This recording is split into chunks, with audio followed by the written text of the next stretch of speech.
పంట కనిపిస్తుంది, కాని కనిపించందేంటో తెలుసా? ఒక పొలంలో ఒక చిన్న విత్తనముంది. అదే పొలంలో ఎరువు కూడా ఉంది. అది మట్టిలో కలిసిపోయి తన ఉనికినే కోల్పోయింది.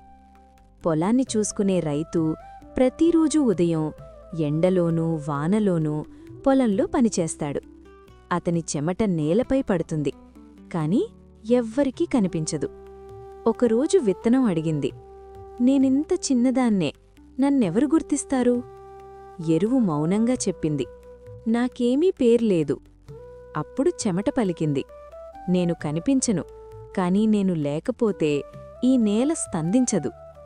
రోజులు గడిచాయి, వానపడింది. ఆ చిన్న విత్తనం మొక్కగా మారింది. ఆ మొక్క పంటగా మారింది. ఫలితం అందరికీ కనిపిస్తుంది, కాని ఆ ఫలితం వెనుక ఎంతో అజ్ఞాత శ్రమ దాగుంటుంది.